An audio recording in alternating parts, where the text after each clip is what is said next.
porque vamos a hablar hoy y los jueves sucesivos, Dios mediante, algunos jueves sucesivos, del tema capital de nuestra fe. La gran pregunta que es el centro de nuestra fe: si resucitó Jesús de entre los muertos. Porque, como dice el mismo San Pablo, si Jesús no resucitó, somos gente digna de lástima. Entonces, el plan, este pequeño plan que me propongo, que también quiero que ustedes ayuden poco a poco a ir llevándolo, es justamente, primero, hablar de ciertos sucesos preparatorios. Estamos hablando de la Pascua, ¿no? O sea, antes de hablar de la resurrección tenemos que hablar de todo el antecedente, el jueves, viernes santo, ¿no es cierto?, fundamentalmente. Entonces, como un pantallazo voy a presentar esos temas que voy a ir hablando, y después empiezo a hablar concretamente del tema de hoy. Primero vamos a hacer una pequeña introducción para meternos en la cuestión y ver un poco también cómo es resistido este acontecimiento de la resurrección por tantos, ¿no? Muchos que pueden aceptar a Jesús en su enseñanza moral, pero a la hora de decir que resucitó ya dan un paso al costado. Lo primero entonces, después de esta introducción que vamos a referir, es la muerte. Por supuesto, para hablar de la resurrección, primero tenemos que mostrar que efectivamente es histórico que Cristo murió. Vamos a ver después que muchos incluso niegan esto, ¿eh? Hay teorías conspirativas para todos los gustos. Después de la muerte vamos a hablar sobre el hallazgo de la tumba vacía. Son los grandes sucesos que van encadenándose hasta llegar al tema de las apariciones de Jesús resucitado a los apóstoles y la fe que esto despierta en estos apóstoles. Y por último, las explicaciones, las teorías alternativas que los escépticos ponen, examinarlas y después dar una respuesta final que, por supuesto, va a ser que el fundamento, ¿no?, de nuestra fe es profundamente razonable, que los argumentos históricos, escriturísticos, arqueológicos, psicológicos, sociales, etc., proveen una gran, digamos, fundamentación a nuestra fe, que por supuesto es sobrenatural, de la resurrección de Cristo. Pero todos estos argumentos que vamos a compartir, como decía ya al principio de esto de dar razones para la fe, siempre podemos comunicárselo y pensarlo juntos con aquel que no cree. No vamos a hacer referencia a cuestiones de fe primordialmente, sino a partir de los mismos hechos, de lo que dicen los historiadores, las escrituras, vamos a ver que hay sólidos fundamentos para creer en la resurrección de Cristo. De esto se trata entonces esta invitación de estas charlas. Entonces, primero vamos a hacer una breve introducción del tema de la resurrección, ¿no? Porque en las anteriores charlas lo que habíamos visto, la última si quieren, es que la fe cristiana es verdaderamente original y no fue plagiada de ninguna otra mito antiguo, ¿no? Habíamos visto antes de eso que los redactores sagrados, los apóstoles, fueron fieles al mensaje de Jesús, que después ese mensaje fue transmitido escrupulosamente, que cada vez descubrimos más y mejores manuscritos que nos permiten reconstruir con mucha fidelidad el texto original. Habíamos visto además el criterio de selección que tuvo la Iglesia, que es la de las primeras comunidades primitivas, para saber cuáles sean verdaderamente los textos que componen el Nuevo Testamento, que son verdaderamente inspirados por Dios. Ahora bien, que la fe sea original, que no sea un plagio, que tengamos ahora lo que entonces se proclamó Jesucristo, eso no significa que sea auténtica. Seamos abogados del diablo. Hasta ahora lo que estuvimos haciendo es mostrar la originalidad, la no deformación de esa fe de Jesucristo, el mostrar que estamos verdaderamente en posesión de aquello que Cristo predicó y que los apóstoles fueron testigos. Pero hasta ahora no nos referimos al tema de la veracidad de aquello que Cristo predicó. Es decir, ¿es una fe verdadera? ¿Está basada verdaderamente en acontecimientos históricos? El principal, el capital, es la resurrección.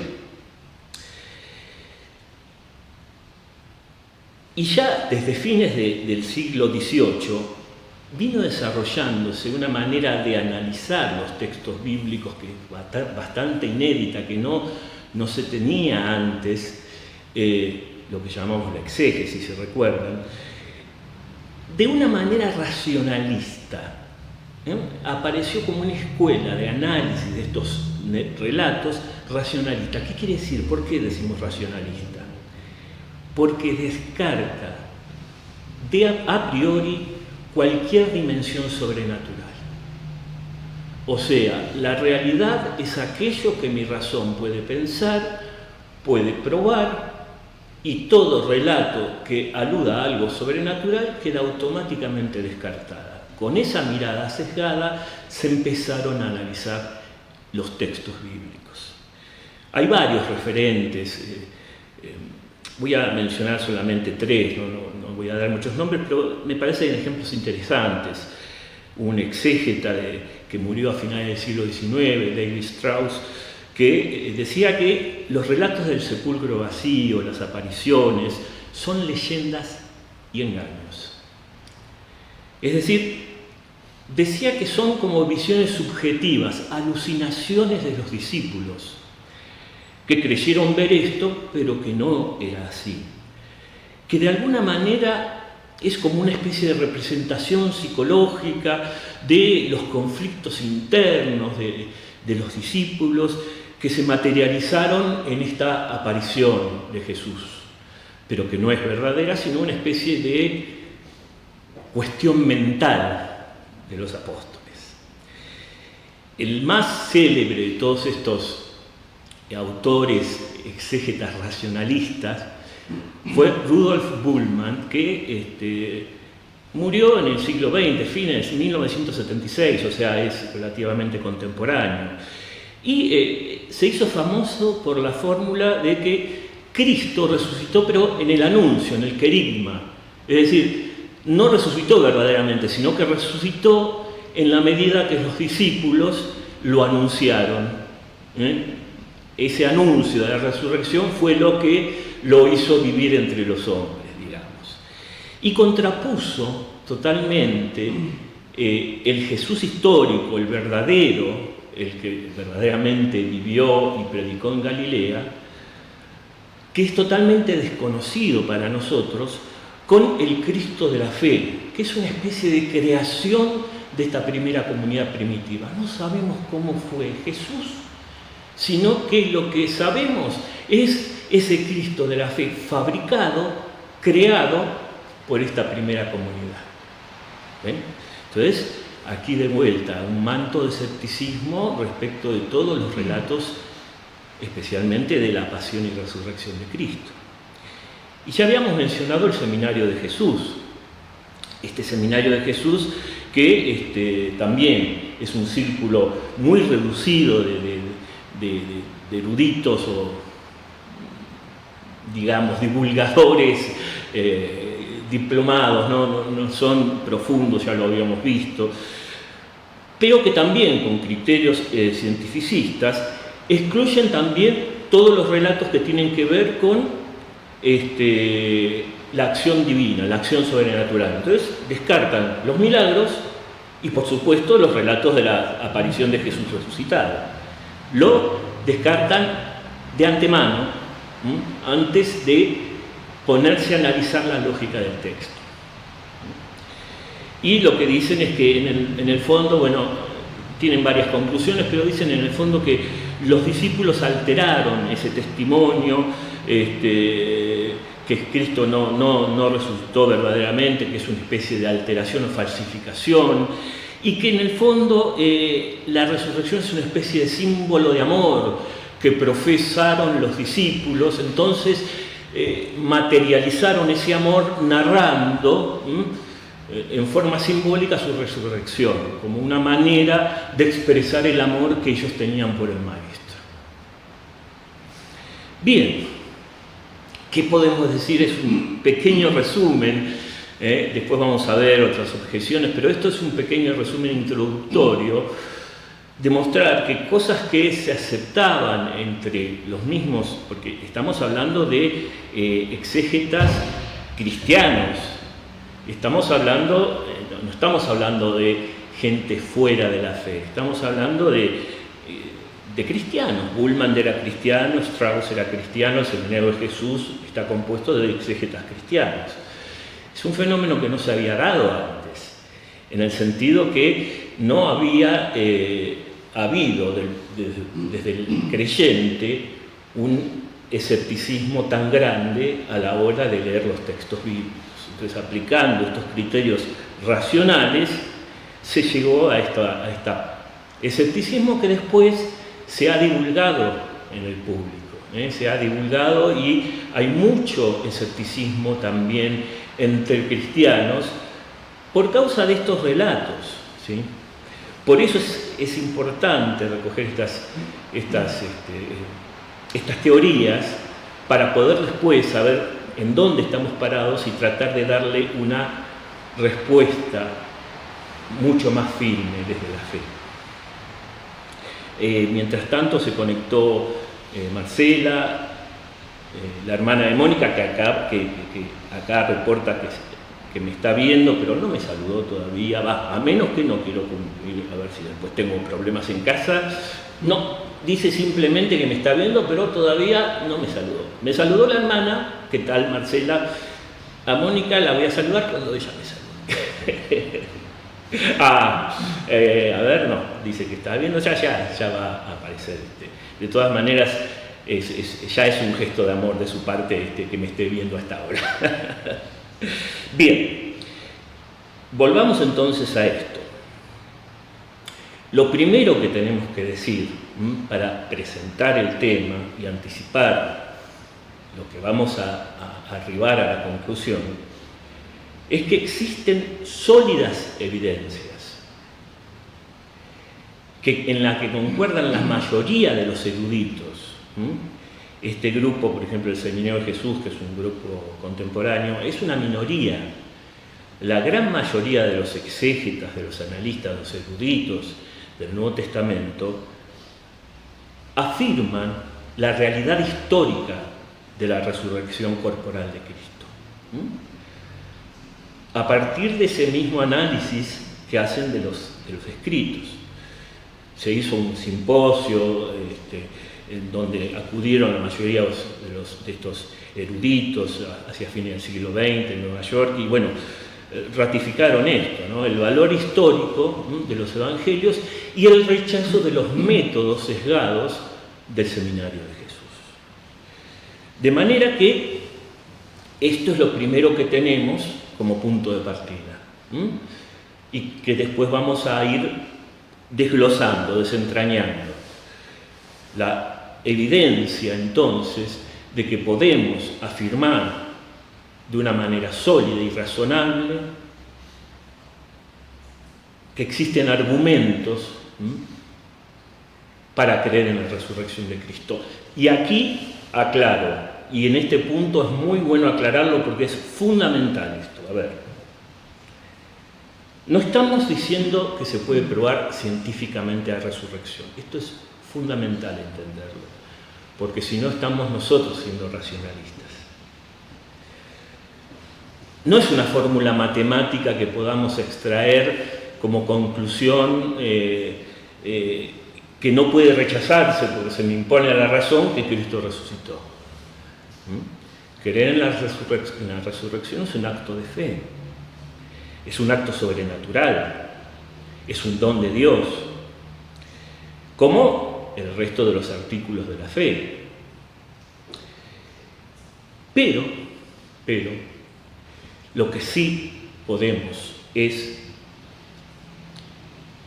primero, mostrar que es un acontecimiento que está fundamentado, que ocurrió en un lugar y tiempo determinado y que es propiamente histórico.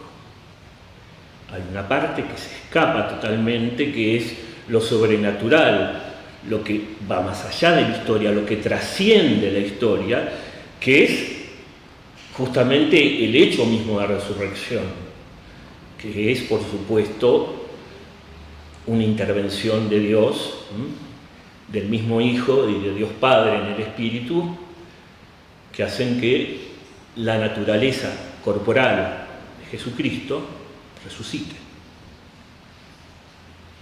Acá Mónica saluda, ¿qué tal, Mónica?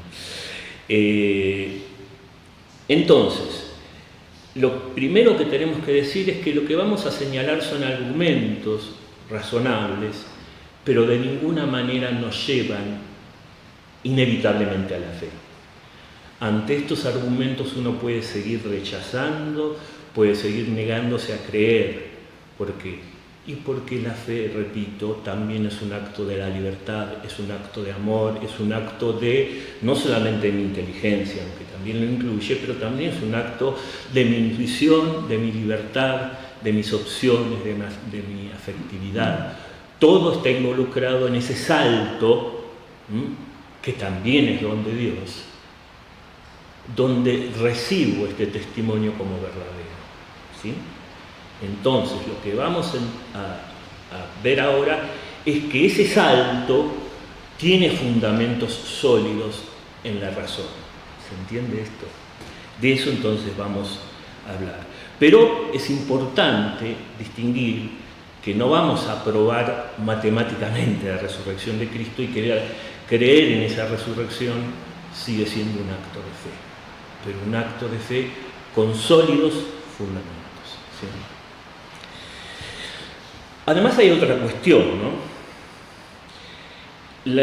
Hay una cierta fragmentación obligada en estos relatos.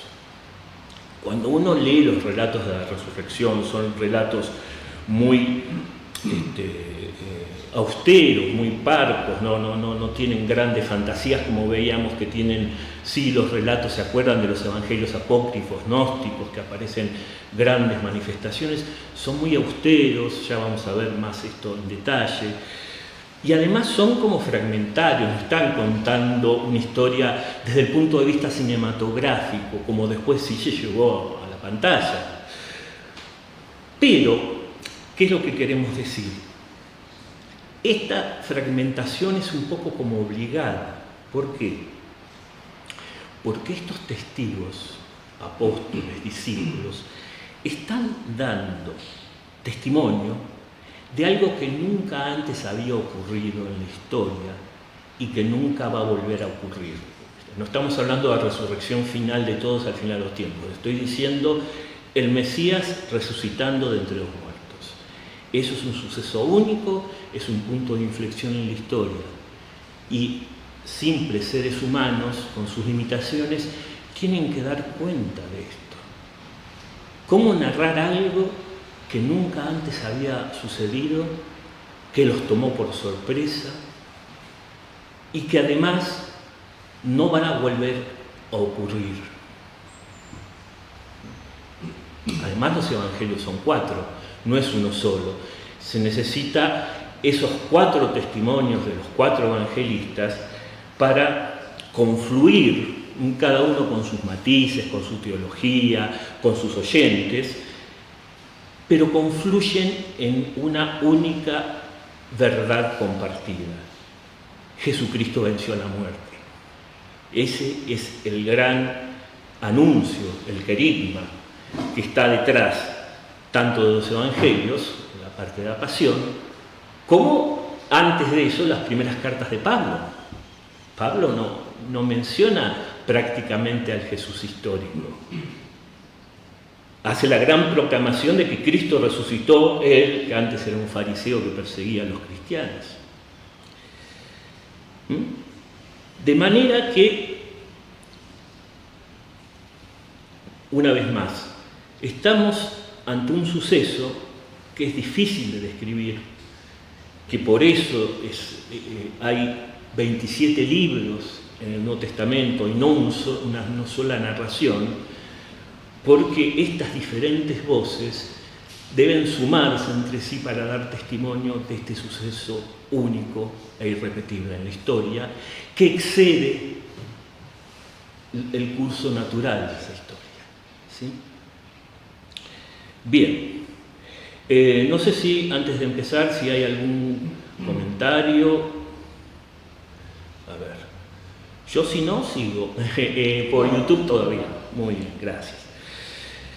Vamos a ver entonces algunos argumentos, otros argumentos ahora generales, pero empezando más específicamente a hablar de el tema de si puede uno referirse, hablar sobre el tema de la resurrección, sobre el tema de la aparición de Jesús, el sepulcro vacío. Hay historiadores que ya eso lo rechazan. ¿Por qué? Porque en el fondo niegan su carácter objetivo porque dicen que no hubo testigos de la resurrección. Es cierto, no hubo testigos de la resurrección. Nadie estuvo ahí cuando Cristo resucitó. Y entonces, ellos concluyen, estos historiadores, que entonces no puede pronunciarse la historia sobre algo que no tuvo testigos en ese momento. Esto es un argumento falaz, totalmente falaz, falso. ¿Por qué? Imagínense un judío que fue a los funerales de Lázaro. Fueron a los funerales, estuvo con Marta y María, y de repente lo vuelve a ver a Lázaro por la calle. Él no fue testigo de la resurrección de Lázaro. Sin embargo, puede dar testimonio que ese Lázaro es el mismo que conoció en vida y que volvió a la vida. Es un testimonio verdadero. No importa que no haya estado ahí en el momento mismo del milagro de la resurrección de Lázaro. Da testimonio que lo volvió a ver. De la misma manera, otro ejemplo, el ciego de nacimiento. No importa si, no hubo testigos en el momento que Jesús obró el milagro de curar al ciego de nacimiento. Muchos, aunque no vieron el milagro, en el momento que se producía, al ver al ciego recuperada la vista, dieron testimonio de ese milagro, aunque no hayan estado en el momento preciso. Dar testimonio que es la misma persona que estaba ahí sentada pidiendo limosna todos los días y que la conocían. ¿Ven? Testimonios que se dan después de que ocurrió el suceso. De la misma manera, cuando los apóstoles son testigos de la aparición de Cristo, Cristo mismo dice, soy yo. Entonces, ¿cuál es el gran testimonio? Se trata de la misma persona. El mismo Lázaro, el mismo ciego de nacimiento, el mismo Jesús. No estuve ahí para ver la resurrección, no estuve ahí para ver el milagro, pero doy testimonio de que se trata de la misma persona. De manera que esta primera objeción que ponen muchos historiadores no es válida. No es válida porque, por supuesto, una vez más, es un testimonio, como tantas veces usan los historiadores testimonios de personas que estuvieron en los hechos porque se apareció Jesús, o estuvieron en los hechos aquellos que vieron a Lázaro o al ciego de nacimiento. Y entonces sí se puede reflexionar, se puede aplicar una reflexión a partir de estos hechos históricos. Otra objeción que se puede ver es que los discípulos, dice esta objeción, estaban como sugestionados, tenían como una sugestión, estaban como predispuestos, porque eran seguidores. Entonces, justamente como estaban predispuestos, estaban sugestionados, entonces creyeron ver aquel que estaban predispuestos. Bueno, nada más lejos de la verdad, los discípulos no estaban predispuestos. Ya lo vamos a volver a ver, los discípulos estaban derrotados, encerrados, con miedo, pensando que el maestro había fracasado, queriendo volverse a casa, pero que estaban encerrados por miedo a que le pasara lo mismo que el maestro. Así que de ninguna manera estaban predispuestos. Además, hay una serie de testigos que es muy diferente en cuanto a su disposición anterior. Estaban los que habían sido escépticos o directamente enemigos de la fe, como Pablo. Pablo fue testigo de Jesús, de una aparición de Jesús, camino a Damasco. No lo vio resucitar, pero fue testigo. Entonces Pablo, que era un escéptico, que era un enemigo, no escéptico, enemigo de los cristianos, es uno de los testigos. Estaban aquellos que estaban temerosos, que estaban abatidos, como decíamos nosotros, ¿no? Los apóstoles, María Magdalena, ¿no? Estoy refiriéndome. Aquellos que dudaban, Tomás el incrédulo, ¿no? Si yo no lo veo y no pongo mi mano en sus llagas, en el costado, no lo voy a creer. Fíjense que hay una diversidad de estados de ánimo o de personalidades, de modo que no tenían todos la misma disposición para ver a Jesús resucitado. Es un suceso que se impone desde fuera. Ya lo vamos a volver a ver esto, pero esto para adelantar esta objeción de que estaban sugestionados. No estaban más bien desilusionados y teniendo la convicción de que no iban a volver a ver al maestro. De manera que es algo que se impone como una novedad desde afuera. Por último, otra objeción, digamos, es la que dice que los testigos eran parciales por ser creyentes.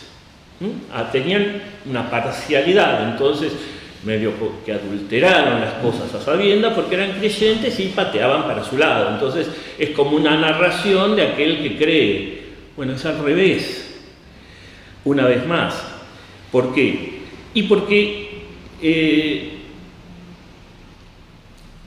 los testigos se convirtieron o se reconvirtieron en creyentes cuando vieron a Jesús aparecer resucitado, porque antes de la aparición ya no eran más creyentes, estaban desilusionados, como acabo de decir, estaban con miedo. Si eran parciales respecto de la derrota que eso significaba. De manera que no es que por ser creyentes eran parciales y tenían un relato propio, sino que se convirtieron, entre comillas, en parciales, empezaron a difundir la verdad del Evangelio porque se impuso ante ellos la verdad de la resurrección y de ahí surgió la fe. Es decir, está la objeción mal planteada, está planteada al revés. Entonces, a ver, voy a saludar a los que se conectaron recién. El coro, perdón, se me lengua la traba. Licuy, muy buenos días, ¿qué tal? Bienvenidos. Claudia, ¿qué tal? ¿Cómo va, Claudia? Marta, desde México, gracias a todos, gracias al coro. Muchas gracias por participar de esto. Si quieren mandar alguna pregunta, porque si no, esto ya es peligroso. Miren que yo ya estoy por la segunda hoja, esto ya no me está gustando que tenga que estar hablando, porque después es sobredosis de mi charla. Así que si quieren participar en alguna pregunta, o vos si se te ocurre también, no te voy a forzar, pero acá cuando de repente no hay preguntas, pobre lo aprieto un poquito a Pepe, pobre que está ahí ya bastante, tiene problemas con la parte técnica, pero bueno, estoy tratando de conseguir alguna voz que no sea la mía. Bueno, entonces hasta aquí lo que hemos visto es de qué se trata lo que vamos a hablar, las objeciones que se ponen, las objeciones así generales, y hemos tratado de responder esas objeciones generales. Después vamos a ver las objeciones en particular, enseguida lo vamos a ver, las objeciones en particular a cada uno de estos temas. Pero habíamos dicho que íbamos a ver los hechos cruciales. Hay 5 puntos que son cruciales para llegar a anunciar la razonabilidad, la confiabilidad de nuestra fe. ¿Cuáles son esos puntos? Bueno, parece que fuera un poco cayera de maduro, pero son importantes para ir fundamentando sucesivamente lo que pasó en esa primera Semana Santa, digamos. Lo primero, por supuesto, es la muerte. El segundo punto, la sepultura de Jesús. El tercer punto es la tumba vacía. ¿Ven? Estamos hablando de sucesos históricos que se van encadenando. Y después las apariciones de Jesús. Y por último, cómo esas apariciones despertaron la fe en los discípulos. ¿Y esto por qué es histórico si estamos hablando de fe? Ya lo vamos a ver, es histórico porque no se puede explicar muy bien cómo unos discípulos que estaban derrotados, abatidos y con miedo, de repente salieron a proclamar el Evangelio y empezaron a martirizarse en nombre de la fe. Eso es una gran pregunta a partir de este hecho histórico. ¿Ven? Entonces, vamos a referirnos a estos hechos así sucesivamente, encadenadamente. Si nosotros podemos establecer que no hay una explicación natural, de eso se trata, de contestar las explicaciones naturales o naturalistas que los escépticos quieren dar respecto de la tumba vacía, las apariciones, el origen de la fe. Bueno, eso justamente nos va a llevar a que la respuesta más razonable y plausible y la más simple es que verdaderamente Jesús resucitó de entre los muertos. Pero vamos a ir viéndolo de a poco. Lo que estamos presentando es la razón por la cual nos vamos a meter a investigar estas cosas. ¿Por qué? Y lo primero que vamos a hacer, primero a saludar, a ver, Belén, que se conectó. Buenos días, ¿qué tal, Belén? Muchas gracias. Ya les digo, todos los que están participando, si alguien quiere preguntar, ya saben que si yo hablo solo soy peligroso. Lo primero que vamos a presentar entonces es lo más natural, lo más que uno aceptaría sin mayores recelos, pero hay quienes rechazan, que es la muerte de Jesús. Y fíjense que hubo quienes plantearon, aunque no lo puedan creer, como una explicación, acá estamos hablando, cuando intervienen los escépticos, de gente que está tratando de dar explicaciones naturales, sean psicológicas, sean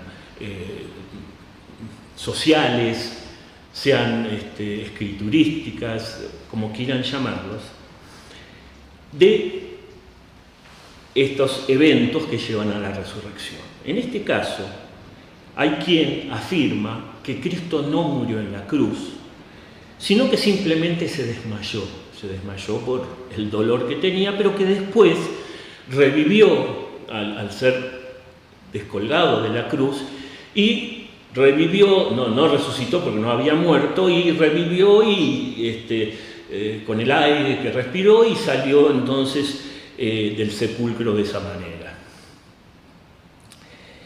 Esta teoría no se sostiene desde el punto de vista médico, que es otra de las ciencias que me olvidé de mencionar para fundamentar la resurrección de Jesús. En este caso, la muerte no se sostiene desde el punto de vista médico. Acá hay amigos médicos, Fernando, Gaby, que me están escuchando, ambos médicos que esto lo saben perfectamente, ¿no?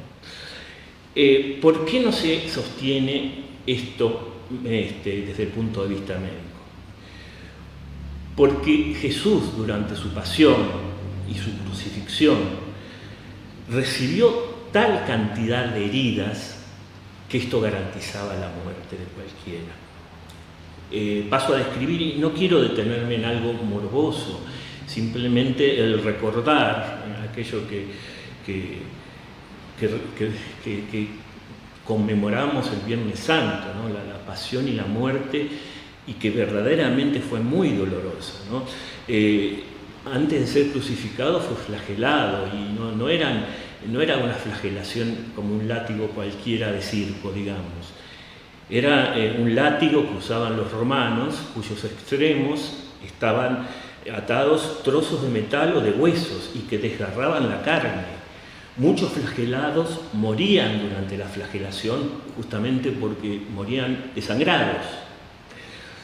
Además, Jesús estaba tan débil después de esta flagelación, así lo narran los evangelios, que no pudo cargar solo la cruz. ¿Se acuerdan de Simón de Cirene, que tuvo que ayudar a Jesús a cargar la cruz? Porque el pobre no podía, por sus solas fuerzas, terminar de cargar la cruz, por cómo había quedado agotado en esa flagelación. Pero además, saben perfectamente que al ser crucificado atravesaron ambos pies con un gran clavo, y sus muñecas, se cree que eran las muñecas, las palmas, es secundario de esto, pero la cuestión fundamental es que fue colgado en la cruz. ¿Y por qué los pies fueron, se ponía un clavo y una especie de plataforma? Porque de esa manera, muy cruelmente, el crucificado podía respirar un poco mejor y prolongar la agonía. Si el crucificado no tenía ese apoyo, enseguida colapsaba en sus pulmones porque era imposible respirar. Todo esto que cuento, disculpen, es simplemente un dato para refutar esta absurda teoría que Cristo no murió en la cruz, ¿no? Fíjense que incluso se acercaba el sábado, narran los evangelios, y para acelerar la muerte de los crucificados, para que no esté estos cadáveres ya en sábado, que no se podía trabajar, no se podía obrar porque era el día de Dios, el sabbat, los soldados quebraban las piernas de los crucificados para que justamente se colapsaran más rápidamente. Cuando el soldado que fue a ver a Cristo para quebrarle las piernas se acercó, se dio cuenta que ya estaba muerto y por eso no le quebró las piernas. Pero así todo atravesó con su lanza el costado, para rematarlo, digamos. Esto tiene un significado igual simbólico muy rico, pero no nos vamos a meter en eso en este momento. De todas maneras, todos estos datos aseguran la muerte de Cristo en la cruz. Es más, los soldados romanos eran muy eficientes en su trabajo, porque si el reo se llegaba a escapar, ellos tenían que pagar con su vida eso. de manera que eran expertos en asegurarse que el reo hubiese muerto en la cruz. Y por último, para rematar este dato histórico, la muerte de Cristo en la cruz también es recogido por fuentes paganas, no cristianas. Menciono solamente dos: al historiador romano y judío Flavio Josefo, que murió a fines de ese mismo siglo, del siglo I, y el historiador romano Tácito, que murió poco después también. Dos historiadores paganos, no creyentes, que dan fe de la muerte de Cristo. De manera que este primer paso, podemos transitarlo sin mayores objeciones a pesar de estas teorías, afirmando que tanto por los datos históricos como los datos médicos tenemos la certeza, y esto ni siquiera lo ponen en duda los exégetas más escépticos, como los del Seminario de Jesús, decíamos, no tenemos duda que Cristo verdaderamente murió en la cruz. Bien, ¿qué pasa con el siguiente tema? La sepultura de Jesús. Hay teorías que dicen que, bueno, en el fondo se equivocaron de sepultura y por eso fueron a otra sepultura que no era, etcétera, etcétera, etcétera. Bueno, hay un dato muy interesante acá para hablar de la sepultura de Jesús, después de su muerte, ¿no? Es la referencia a José de Arimatea. José de Arimatea era una figura pública, un miembro del Sanedrín. Y era muy fácil, porque se narra que el cuerpo de Jesús fue sepultado en su huerto privado, ¿sí? Y era muy fácil refutar esta versión a aquellos que eran miembros del Sanedrín. Era una figura pública y por lo tanto estaba como, no digo en la mira, pero era relevante todo lo que él hacía. De manera que cuando junto con Nicodemo entierran a Jesús en su huerto privado, cerca del lugar donde había sido crucificado, hubo testigos de eso,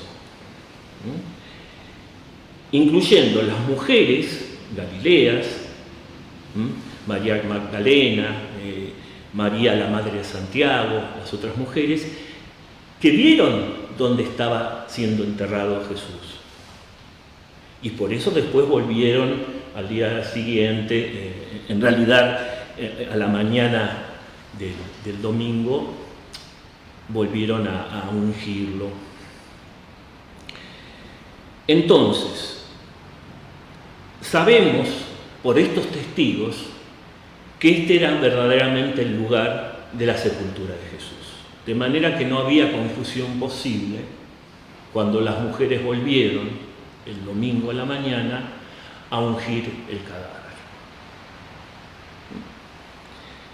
Bien, a ver si hay alguna pregunta. Muy bien. Fernando dice, el diagnóstico de muerte no es fácil aún en la actualidad. Ajá. Y Belén pregunta, ¿cómo no es fácil? A ver, si podés explicarte, Fer.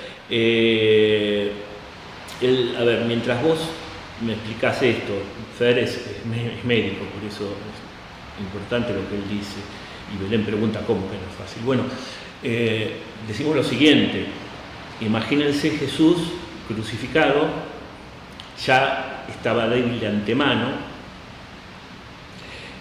no podía cargar la cruz por su debilidad.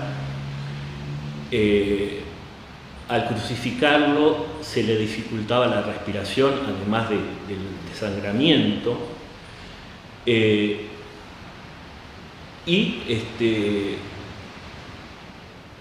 en un momento muere.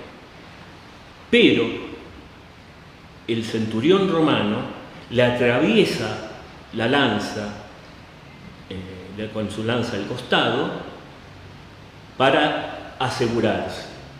y al bajarlo de la cruz, repito, los soldados romanos eran expertos en esto, no podían permitirse que el reo se escapara, de manera que se aseguraban bien, no eran médicos, pero se aseguraban bien por su propia vida, porque si no ellos pagaban con su vida, que el prisionero hubiese terminado de ser ejecutado, digamos. Dice Fer, ¿existen casos de personas que fueron consideradas muertas? Y luego sí, claro, está bien. Supongo que te referías a casos de catalepsia, pero no con las heridas que Jesús tenía. Estos son heridas que provocaron su desangramiento, además los pulmones, yo no soy médico, ¿no? Pero los pulmones se le llenaron de fluidos, se le dificultó respirar, es decir, era un recurso habitual la muerte por cruz, es decir, no es que ensayaron algo a ver cómo le salía, era un castigo habitual para los que no eran ciudadanos romanos el morir en la cruz, es decir, era un método de ejecución que parece que era bastante efectivo, además de cruel porque prolongaban su agonía. Y, como dice Coca, había perdido litros y litros de sangre. Claro, eso no es suficiente para producir un shock mortal. Sí, se habla, corregime Frank si me equivoco, de un shock hipovolémico, ese es el nombre médico. No me quería meter en esos temas porque no soy médico, pero, ya desde el mismo punto médico, los especialistas médicos que estudiaron el relato dicen que es absolutamente imposible, por todas estas heridas que se le produjo, se infligió a Jesús, que hubiese vivido a todo esto. Sin contar cómo el soldado lo remató a pesar de que lo encontró muerto. Porque además el modo de morir era que se le llenaban los pulmones de sangre, de pleura, y no podía respirar y morían de asfixia. Ese era el modo que tenían los crucificados de morir. Pero el soldado se aseguró rematándolo en el cruz. De manera que lo que vos mencionás, Fer, es, digamos, si bien tengo entendido, una cuestión de catalepsia, pero no de estas heridas que producen el desangramiento y la asfixia del condenado, ¿no? Belén dice, yo tengo quien dice que es imposible que haya sobrevivido a los flagelos con la cantidad de sangre perdida. Bueno, según el relato, sobrevivió a los flagelos, pero bueno, obviamente tuvo que ser asistido por Simón de Cirene, ¿no?, para cargar la cruz. Se ve que tenía una fortaleza grande y en general esa etapa previa de flagelamiento era como una especie de tortura previa para facilitar la muerte en la cruz. En general no se pretendía que murieran en ese momento porque el destino era la cruz para todos estos condenados, ¿no? O sea, lo que se hacía es, digamos, facilitar, ablandarlos, valga la expresión cruel, para que asegurarse que después estuvieran suficientemente débiles para que no pudieran soportar la crucifixión por mucho tiempo, ¿no? Y estuvo 3 horas agonizando y perdiendo sus últimas gotas de sangre, como bien dice Coca, sí. Los eruditos, yo creo que acá Fer está siendo abogado del diablo, pero los eruditos médicos que examinaron estos relatos, estos 4 relatos, afirman justamente lo que ustedes están diciendo, Belén, Coca, es absolutamente imposible que hubiese sobrevivido. No cierra, no es médicamente sostenible, ¿sí? Además del tema de que históricamente no hubiese habido un soldado romano que permitiera siquiera que Jesús se sospechara una leve pizca de vida. Grisel dice lo siguiente: Cuando encuentran tejido de las hostias en los milagros que ocurrieron, que son muchos, los científicos constatan que el tejido del corazón es de una persona que ha agonizado y muerto. Qué interesante, ¿sí? Todo el tema de los milagros eucarísticos es un tema fascinante, ¿no? Un tema fascinante que siempre la Iglesia estudia y sigue con mucha cautela y mucho respeto, porque son realmente sucesos muy movilizantes, ¿sí? Gracias por esto, qué interesante lo que aportás. Y Milagros dice, me perdí el desayuno hoy, Claudio. Bueno, pero aprovechás los últimos minutos y gracias, perdón, Milagros. Igual acudiste y por lo menos eso nos acompañás en este tramo final. Bien, entonces, bueno, gracias por participar. ¿Ven? Yo creo que, yo estoy seguro, después le voy a preguntar, pero me parece que tiró la bomba para que la gente participe. Yo lo conozco a Fer de hace años, yo creo que fue eso, porque él como médico bien sabe que así es. Y el dato que citó es la catalepsia, creo, y que no implica heridas. Bien, no sé cuánto tiempo tengo. No tengo tiempo más. Así que lo que vamos a terminar aquí, y la vez que viene, si Dios quiere, vamos a hablar de la tumba vacía. ¿Ven? El propósito es poco a poco ir andando este camino, acompañando a Jesús en este camino, pero no como un vía crucis piadoso, como los que debemos hacer y hacemos en la Semana Santa, en el Jueves Santo, en el Viernes Santo, sino como una manera de compartir estos sucesos y mostrar cómo cada uno de ellos se cumplió. Tenemos una certeza bien fundamentada que cada uno de estos sucesos ocurrió verdaderamente. ¿De qué sucesos estamos hablando? De la muerte, la sepultura, la tumba vacía, la aparición de Jesús resucitado a los discípulos y el origen de la fe de los discípulos que después salieron a morir por el Maestro que antes habían dejado de creer, antes estaban encerrados y absolutamente abatidos pensando que se había muerto definitivamente. De manera que, bueno, esta es la invitación para la próxima